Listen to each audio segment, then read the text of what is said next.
This is John, who's calling us from Guildford. Oh, Woking, in fact. Oh, thank you, John. But, good morning. And good morning, John, and Happy New Year to you. Yeah, Happy New Year, Dr. Karl and Dr. Rod. Yes. John? Now, this question might sound a bit incongruous to you in your Australian inferno, but there have been reports in the last couple of days that global warming has slowed down in recent years, if not plateaued out. So I want to know what you feel about this, whether has predictions of climate change been a bit of a false alarm, or do we need to worry as much as we ever did? Oh, I'm afraid you've been misinformed. Global warming has not slowed down, but has increased. It's actually got worse. Three things have happened in the last couple of months. New data. Number one, with regard to the Arctic, the ice expands in winter, contracts in summer. Up, down, up, down. The level of the ice, the volume of the ice in summer has dropped by 80% since 1980. Not 18, but 80. Number two, the permafrost is thawing. Number three, the oceans have become so acid, and by acid I don't mean that they will burn your feet, but they've become so acid that we had predicted in the past that a certain sea, that sooner or later a sea creature would not be able to make its seashell, and it happened last November the 25th. Right. Yeah. So, and the temperatures are increasing. There's a report going around that the UK Bureau of Meteorology has claimed that this has plateaued out, and yet if you go looking on their website, it's not there. It's a total misleading statement. Really? Yes, it was claimed as an official report from the British Met Office. Yes, that's right. It's a lie. See, you know about cigarette smoking and how for many years the tobacco companies tried to fight against any hard scientific information about smoking, and even today they're fighting back, saying, look, secondhand smoking's not that bad, and look, I had a relative who smoked until he died of something else. Right, they're still putting out the disinformation, the misinformation. Who exactly is putting out the disinformation?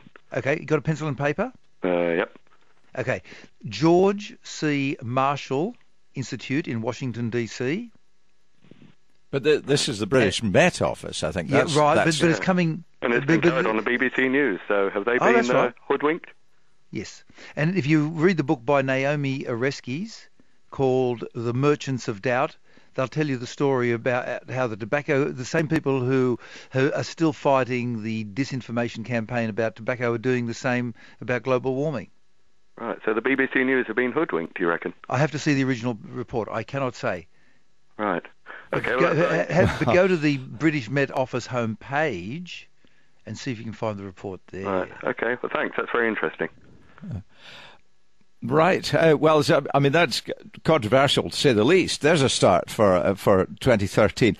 I'm going to quote you a piece. This is from the Mail of all things. This is by James Dellingpole, talking about the Met Office readjusting its temperature projections and saying it had been quite confidently predicting temperature rises of at least 0.2 degrees per decade, with a succession of years exceeding even the record-breaking high of 1998. Its latest chart, however, confirmed in a press release earlier this week, tells a different story. No more global warming expected till at least 2017. I don't know what they mean by the phrase "no more global warming expected till 2017." Does that mean that the temperature will not rise? You see, let me just go back here. What we're talking about is equivalent to a man with a yo-yo going up a hill. The yo-yo goes up, it goes down, it goes up, it goes down. He's walking up the hill, but it's bumpy. And that's what the climate is like. There are bumps in the climate, but the overall trend is relentlessly upwards. It can be increased by an El Niño, and by the sun getting temporarily hotter. It can be decreased by a La Niña, and the sun cooling down. We haven't had the sun cooling down. The sun's output has been basically the same. So the El Niño and the La Niña are two very powerful drivers, and there are many, many other drivers. I'd have to read the original report. Well, strange to say, Strange to say, I've just been sent a press release. It says here, this is what the Met Office actually said. I mean, I know this is tough for you because it's the other side of the world, but it says here the latest decadal prediction, meaning over the decade, suggests that global temperatures over the next 5 years are likely to be a little lower than predicted from the previous prediction issued in December 2011. However, both versions are consistent in predicting that we will continue to see near record levels of global temperatures in the next few years.